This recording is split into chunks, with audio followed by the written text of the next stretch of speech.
You're listening to the Men After God podcast, the show dedicated to empowering men to navigate life's challenges through the lens of faith. In this episode, we'll tackle real-world issues that matter, from leadership and personal growth to marriage, fatherhood, and balancing career and family. Join us as we explore insightful conversations and practical advice to help you thrive as a man after God's own heart.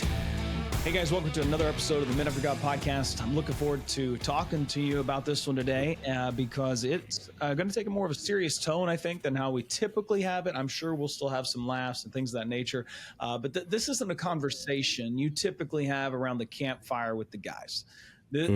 About grief, mourning, weeping, dancing. I'm not going to stand up and bust a move, although I've been known to bust plenty of moves in my day. I heard you pulled his, like, what did you pull? Play basketball? I heard you busted something. The hamstring. He's great at busting moves. He can't move anymore. I've got videos of me breakdancing, okay, and line dancing, and they're both amazing. But now today, though, we are going to talk about again, grief, mourning. What does this look like? Weeping. And how to process this as a man after God, how to work through these things. Before we do that, though, Luke's going to start us off with Ecclesiastes 3:4 and kind of a little exegesis of this, so we have a good foundation to go into the conversation with. So, Luke, let's hear it, man. As we're jumping into Ecclesiastes, obviously we're reading words from King Solomon, who the wisest man that ever lived. This guy has wisdom and experience and intuition that most of us will never comprehend. And he's going through seasons, and I think he's labeling like 28 seasons, right? And obviously we're going through that. But in this verse, it's simple. Like if I read the verse, a time to weep, a time to laugh, a time to mourn, and a time to dance, which you look at like, well, what is dancing? We'll talk about that. And, whether it's Baptist or not, we'll have that conversation, right? A time to weep. What does that look like? A time to laugh and a time to mourn. There's the contrast is so extreme that it's almost like we have 4 episodes in one, depending how this splits out. Let's talk about a time to weep, right? Weeping. I think you're going to get to know a man deeply when you see what makes him cry. What makes him laugh and what makes him cry are the two things that you can really look at someone and say, that's what's important to them, one way or the other, right?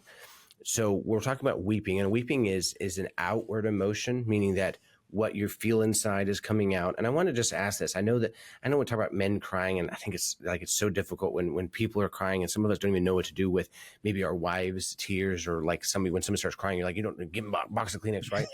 I want you to take a moment to just pause and just understand there is a time for you to cry. And some of you have not cried in years. You are so emotionally calloused, if you would, you don't even know how to cry. And I want to say something, and you're not going to like it. That's not healthy. It's not healthy. Now, I'm not saying you to be emotionally distraught and always in tears, but I would say this: there is a place and a time to cry. Now, it doesn't mean it's all the time, but there is a time for it. There's a season for it. And we're going to break this down. Then we're going to go back to it. There is a time to laugh. There's things that we need to laugh and really just take joy in what is going on. And it's funny. Sometimes, though, when we should be weeping, we quickly turn that into laughter because we want to avoid the uncomfortableness of weeping, because laughter seems a whole lot less awkward than crying. And I want to say, I know that some of you are going through therapy, and some of you need to be going through therapy. There is a place here where you're using humor. And by the way, I'm speaking from my own heart here. This is me.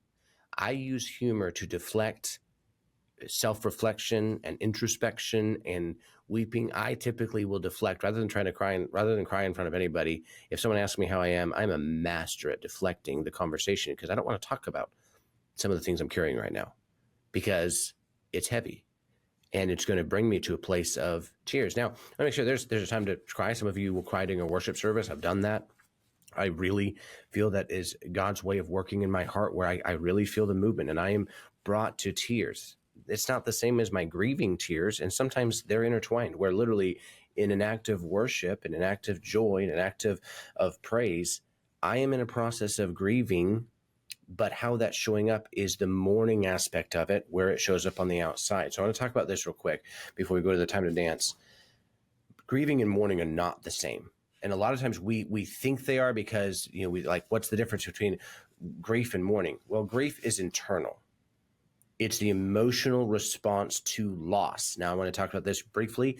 I'm not talking just about the loss of someone you loved, your grandparent, your whatever, whoever. We lose people. Death happens. I'm not just talking about loss and death. I am talking about loss of the plans that you had, loss of a career, loss of a job, loss of financial safety. There's so many things that we lose that are things that are really important to us. They're part of the security. They're part of the identity that we maybe have picked up that may or may not be inside or outside of Christ, but it's there. And when you don't lose it, you lose that, right? There's a grief process. Some of you have been through divorce or relationship breakup or different aspects where there's a heavy grief to that. And I want to make sure I talk to that and say, hey, when I'm talking about grief, I'm not just talking about, well, you lost someone and you buried someone and they're in heaven now. I'm talking about there's something you had planned that isn't there anymore. There's an it's an emotional response to loss. It includes feelings like sadness, anger, guilt, confusion, numbness. There's joy in the memories, but the more love that was there in that item or that relationship, the more loss there is and more you're going to feel the grief. If you didn't love them, there'd be no feeling of grief, right? It can happen privately without others even knowing. Most of us grieve in silence or grieve alone. It's ongoing and often unpredictable, and there's no timeline for it. So while we think it's linear and it's a timeline for grief and loss, it's actually deep. So the length of it is irrelevant of how well you heal from it. It's actually how deep you go in it that provides the healing. But the deeper you go, the harder it is to face the grief. Thinking of grief as what you feel on the inside. You say, well, okay, that sounds like mourning. Mourning, MOURNING. So mourning is in mourning and grieving. It's external. It is what shows up as you grieve. It is how you express your grief. Mourning is healthy. There is a place for mourning. Includes rituals. If you think of a funeral, that is a mourning place. That is a place where it's an outward expression of our inward grief. People wear black, maybe as a like, hey, I'm to show that I am in a grieving process. I grieved. I would mourn. I would grieve inside, but I would mourn by writing. I would write poetry. I'd write poems. I'd write how I was feeling, how I was doing. That is how I expressed my grief in mourning. They go hand in hand, but they are not synonymous. They are the yin and yang to grief. They are together, often shaped by like think of traditions. There are different traditions of how people mourn. Now, how you mourn, how you grieve is unique to you. It should be as unique as your DNA. But mourning gives grief a voice and a space in which to process what you are feeling. Grief is how we show mourning is how grief shows up on the outside. So you say, man, that's a lot for the podcast today. We're going to talk about this because I think it's crucial for us to understand. If you don't take time to understand that you are grieving, weeping, feeling, then you're not going to make room and space for you to actually process it on the outside. And you need to, because if you don't grieve, you're going to grieve. If you don't handle the grief, what you do is you stifle the grief. That becomes very unhealthy. You have to have an outlet. Grief needs a witness. For me, it was writing. For me, it was talking about it. Some people, it's singing. Some people, it's driving. Some people, it's walking. Some people, it's running. I don't know what yours is, but you need a place to show, hey, this is how my grief is showing up. And this is why it's important. So as we talk about this, grief is godly. It's season. You don't have to grieve forever, but you do have to grieve. Now, you will grieve forever. You still feel the grief, but you're not going to mourn forever. You're going to grieve till eternity, till we get to heaven, right? But you don't need to mourn forever. Mourn is a season, just like weeping is for a season, just like joy is for a season or dancing is for a season. That make sense? Yeah, absolutely. Luke, thanks so much, man, for diving deep into that. I know when we first, and guys, I'm saying this to you, for you, when we were looking over our notes for this, and we had, said like we need that, and Luke would be the best one to have that conversation. He truly is. And so I'm so glad that you dove into that. Grief, guys, is, I think I look at it this way, and he's right. We grieve forever. I guess the intense mourning happens at the initial onset of the news or the event or whatever it is that's going to cause that grief and stuff. And then when I learned about grief best was ministering to people who lost a spouse and realizing it's not something you get over. It's something you learn to live with. And then there's still days where it's harder than others. And this is years after their passing. And so that's the same when it comes to what Luke was talking about, the finances or the job or, expected outcome of a relationship and things of that nature. Or maybe even health, depending on what diagnosis you might absolutely. get and things like that. You can grieve that. You're going to mourn over that for a period of time. And as you go through that process, it's important to be in that moment when it comes. There is a time, as we've said before, as leaders, as men, we do have to just kind of get the job done for a moment, but we can't leave that just suppressed. There was a King of the Hill episode, not the greatest show in the world, but one I watched before. And there was a time where his daughter, her niece, blonde-headed girl, is crying her eyes out. And if anybody knows Hank Hill is just the most emotionally, ignorant individual that you could ever have. And she says something about how she's feeling and how do you do it and this. And he goes, well, I have that feeling. And then I just push it way down underneath my gut and leave it there. Like, wow, that's a really terrible idea, because that's going to lead to some problems. But so what I'm saying is, in those moments, be in those moments when you can. And if you need to push it to the side to go get a loan or to go get with a confidant or friend, then that's okay for a time, but you can't push it down forever. Right.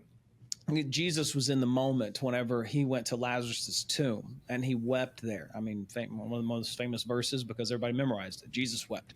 I've got to put that one on my list to memorize. That's a good one. That was my first. But it's not a threat to masculinity. It doesn't take away from who you are as a man after God.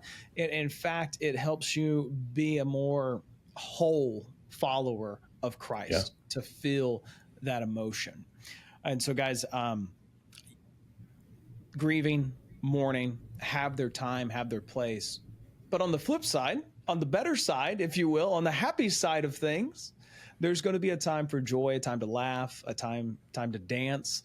And those are the times where you also need to be present. Yeah. I'm guilty of being too caught up in what's to come and how I'm working towards that, and can neglect being in the moment when it's most important. And I have to work through that. And I'm sure some of you guys can be in that same situation where it's a celebratory time, but you're thinking of the future. Nehemiah 8 says, the joy of the Lord is our strength. We can't feel guilty for enjoying life. We almost believe like, Luke, who was it? Quakers? Was it Quakers that didn't laugh or something? Like they thought there's seriousness equated to the high level of spirituality. Like, look, Jesus went to weddings. I bet him and the disciples laughed. They had a good time. Bible says laughter is good like a medicine. Joy is not an optional thing. It's a vital thing. And it's something we have to be willing to allow ourselves to experience.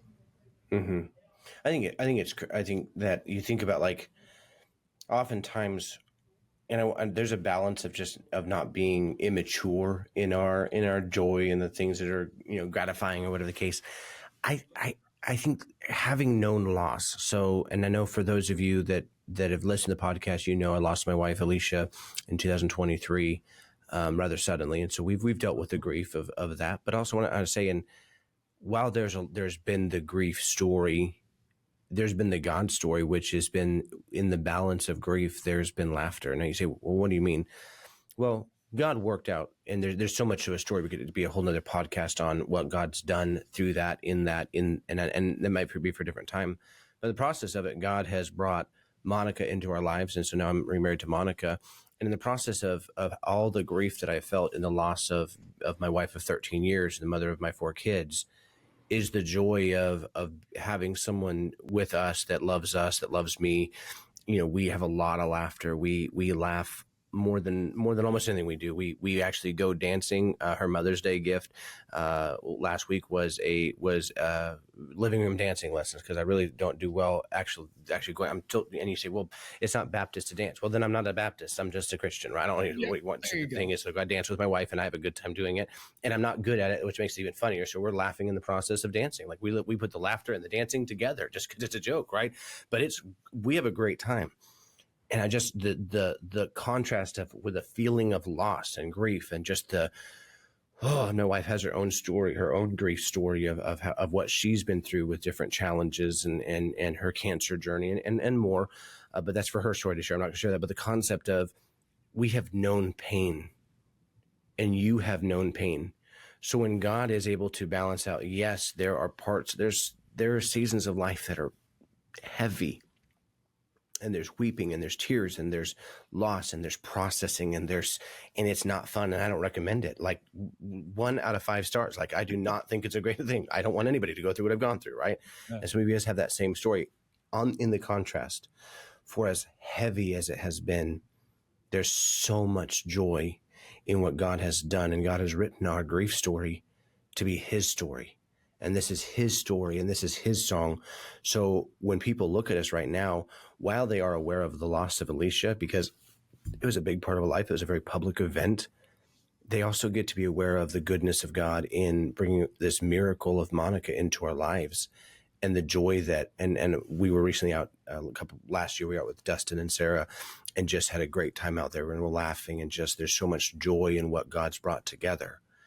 There's seasonality, guys. If you're in a season of grief right now, man, God's got you, and God's going to work through this. And don't repurpose your grief for everybody else. You got to process. You got to do your own mourning process, and don't just make it about like, oh, I need to make this into a tool for everybody else. No, that's what I did. You don't get to go through grief well. You get to go through grief correctly.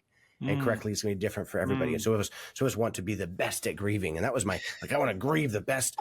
This is not a competition. 100%. Like, I did this. And then I had to walk back and be like, hold on a second. There's a process of, man, I still miss Alicia. I still drive past places that we were at and the places we lived. And every day in one of our offices where I work, she signed the window, a note to me in my office. Now somebody else is in that office now, but they won't erase the note. No, it's not. They think it's special, and it is. You say, well, you're in love with Monica now. Oh, I am. I love Monica so much. Like, it's great. I still love Alicia. And so the process of understanding the balance is as bad and as heavy and as dark as it was, and as dark as it is, there's so much joy in the Lord. And so if you're looking for the circumstances to be right for you to be joyful, it's not a circumstance thing. It's a season thing. It's vital. So understand this. If you're going through it, there's 2 sides. It's okay. Weep, cry, laugh, and dance at the same time. And that's the real tension. That we can often get conditioned to believe that in order to have joy and laughter and dance, that everything in the world must be okay. When in reality, we live in a sin-cursed world. We live in a world where it's not heaven. Everything's not perfect. So it never will be, not everything will always be okay, but you can still have joy. We often want to get out of the pain and go straight to the praise, not realizing that if we praise during the pain, we actually reduce the pain, or at least for the moment that we can praise. Yeah. You look like there's so much more to that. There's so much more to that. I feel like I could talk about this, and this is something I'm still learning and so grateful for. I want you to just picture this. Which brings God more glory? You worshiping when you're on a mountaintop moment and you're just singing away and hands lifted high, or the hard fought hallelujah, right? I want to make sure it's real clear. Your grief can bring glory to God or glory to yourself. God's going to get the glory either way, but in the process of it, I don't really want all eyes on me. What I want is I want to point to Jesus. Now, I need to feel what I need to feel and process that, and it's going to show up different ways. But in the process of, in your deepest hurt, in your deepest grief, where you're at right now, where you're like, I don't have a song. You don't know what I'm going through. I'm going through divorce. I'm going through relationship issues or financial issues. I lost my job, or I just got told I have cancer, or my mom has cancer. Whatever it is you're going through, this is the moment, like while you're waiting, hey, when you're really, really feeling it, this is where you get to say, though he slay me, yet will I trust him. What's going to give God more glory? You feeling like, oh me, oh my, do you realize like all this bad news? No. I just want to say God is good all the time, and all the time God is good. And that doesn't have to be cliche. That can be your testimony of what God is doing in your grief moments, because God is still with you in your hardest time, in your hardest moment. And I know this is not necessarily the plan where we're going, but the refiner's fire, the silver refiner, the person who actually refines silver, they take the silver and they have to put the silver in the most intense heat of the fire. So not on the edge, they got to put it in intense heat. And the refiner has to be right there where the silver is at, has to be face to face, has to be watching it, because there's a very brief moment of when it's done. They got to pull it out and take the dross off and put it back in. And in the process of it, God is right there in the fire with you, next to you. He's got his eyes on you. And so he's like, man, I'm feeling this. You don't know what I'm going through. You're 100% right. I don't. I may not be able to resonate with you at all, but I can say this: Jesus knows, he loves you, and you are going to come forth as gold. Surrender the outcome. You say, man, the fire is so hot right now. Hey, when he can see his reflection in you, that's when he's going to pull you out of the fire. But in the process of it, it's going to be really, really hot and uncomfortable, because what he's trying to separate is your carnal and and him. So you can identify in him. And you have the privilege. I've watched people go through grief wrong. I'm not saying there's a competition, but there's a bad way to do it, and that's to focus on yourself. You need to be a part of the healing process. But the worship during your grief, that is God glorifying. And that is an opportunity. God has trusted you with your grief. That is a privilege.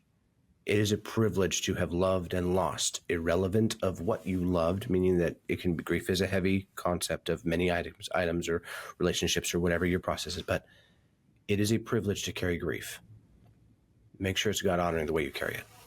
Man, that's good. And it's going to be carried. It's going to take time. You can't microwave grief. Joy isn't instant like a Hot Pocket. It has to be worked at. I think we're, again, I used the word conditioned earlier. I'll use it again. Conditioned to the idea that, joy, laughter, happiness, sadness are these sporadic emotions that just come. When in reality, they're choices that we have to make to be available to them and to fill them. You were talking about, it was in the grief conversation, just of how we carry it well, not focusing on ourselves. That's where we begin to find ourselves into depression. That's the long-term stuff. It's the focus. Oh me, oh my, it was so bad what happened to me. I can't believe my life is this way. And then we sit there.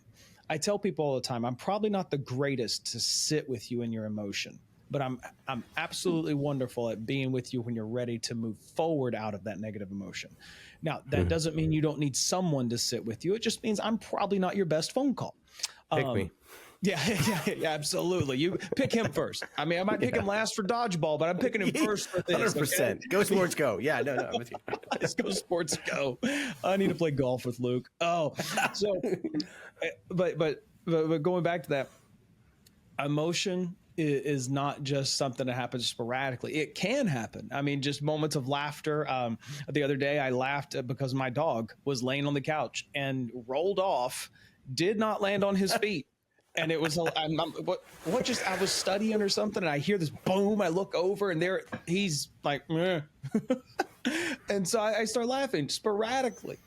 But we have to be able to get ourselves there and process. And that's where it does take time alone with the Lord and to work through and to get yourself rejoicing in him and who he is. And it's not trusting the situation. It's not trusting yourself. It's trusting him. And we see this in Psalms. We see this in Paul, who is sorrowful yet always rejoicing. We can't box God into one emotion at a time. I remember watching a show or a movie or something, and I think it was Harry Potter. And for anyone offended by that, it's okay. Go watch it. It's fun. But it was in Harry Potter, and they're talking about this girl, Hermione, and her emotions. And she's talking about someone's emotions. And she says she feels this, sad about this, happy about this, sorrow about this and that. And then Ron looks like not one person could feel all those things at the same time.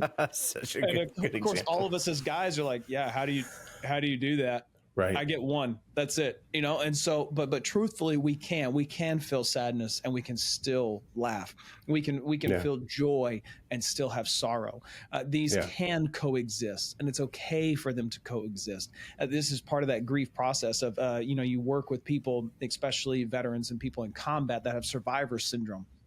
Right. They feel bad for being happy about being alive because they lost people that were around them, and you get survivor's guilt. And this comes in because they feel like, well, they can't mourn the loss of a friend who they feel they should have died with or protected in some way, and rejoice in the life that they do have. And it's processing and working through that. And that's what's really important when it comes to the grief mourning process is truly feeling it. Feel it deeply. If you're crying, cry. Like you were saying something earlier, and all I was thinking about was another statement. I think it was a Harry Potter statement, but like a blubbering batch of baboons or something like that. It's okay to be a blubbering baboon for a moment. It's all right to truly just cry and allow your heart to be expressed in that way. Mourn, grieve, whatever words you want to put to it, it's okay. And then when you laugh the loudest in the room. I saw a reel from a show that put people with awkward laughs next to each other. And I mean, you've got this guy who, oh God, forgive me. He just like looks like, I don't know, opens his mouth and that's his laugh. And then there's this girl that's on the side going, and they had them in the same room, and it kind of tell you when one started, the other one started. It was like a pack of dogs. I've got barking. Mary Poppins vibes right now. I love to laugh loud and long and clear. Yeah, it's just it's contagious. Absolutely. So feel it deeply, and it's okay to feel them both at the same time. Yeah. And then don't isolate yourself. Luke, why is it important to not isolate ourselves during those emotional seasons? There's so much here, and I'm going to keep it short for the sake of time. Whatever your emotional season is, invite brothers in Christ into it. Community is where emotions find grounding and you find healing. I want to get this is crucial. Hurting people and we've heard this before, hurting people hurt people. And I don't believe that totally. I believe hurting people are more that lean toward that because they're not aware of other people. But healing people helps people heal. Like if you are a healing person and you're dealing with your grief and you're feeling it and you've got tears and emotions and you're just a babbling baboon, your healing process is going to encourage somebody else to embrace their healing process. My grief has built more bridges to help people heal and be a part of my healing and a part of allowing them into our glass house, if you would, as it's built more bridges than my success and my ability to handle grief professionally ever would have. So don't isolate. It's not godly. You're not supposed to. As a Christian brother in Christ, there's an opportunity to, hey, you need to bear one of others' burdens and bear your own. But the process of it, if you allow people to come into your grief, they will allow you to come into theirs. And I'm not talking about the loss of a loved one. I'm talking about everybody I know. I haven't talked to anybody in the last couple of years that is not dealing with some version of grief. Now, how they define it, what they call it, whether they think they're allowed to grieve or not is in question. But I don't know anybody that isn't carrying something heavy that they need to process, and they would do better if they didn't isolate in that process together. And men, a lot of us want to hide our emotions because we don't want to cry in front of people. One of the most healing things that your pastor, one of the most healing things your church could see right now is you actually crying and being and really feeling what you're feeling and letting God do the healing. Imagine the revival that would happen if men actually showed up. And I'm not dissing you. I'm just saying there's an opportunity here. And they didn't isolate. They were authentic, vulnerable, Christ-seeking, God-honoring, heart of gratitude, hard-fought, hallelujah, at their church this Sunday. Versus isolated, stoic, hold it in, push it down, because God forbid that somebody know that I'm a real human.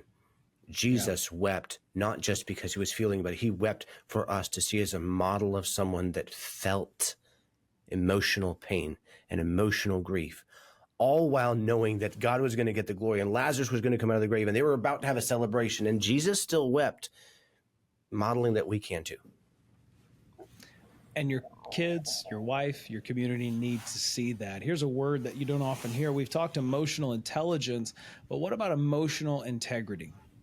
That's good. Having the emotional integrity to feel and to express what you feel in a God-honoring way. It's okay for your son to see you cry at a funeral. It's okay for your daughter to see you laugh without shame. They need to know that dad is a human being. I think there was a time period of manhood, and it is what it is, of just the man was just shut off from these things. And I don't agree with that. I don't think that's right. I don't think it's godly, because Jesus wasn't shut off from his emotions.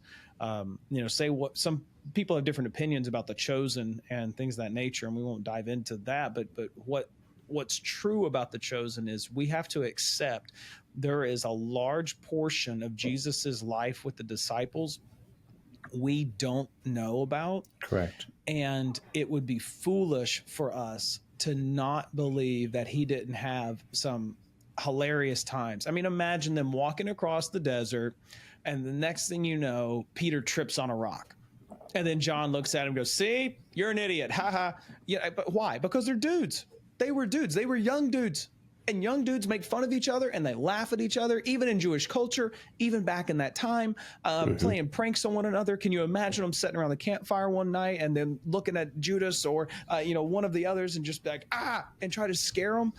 Guys, they lived real lives, and you're a real person. So look, here, you have it from us at Men After God.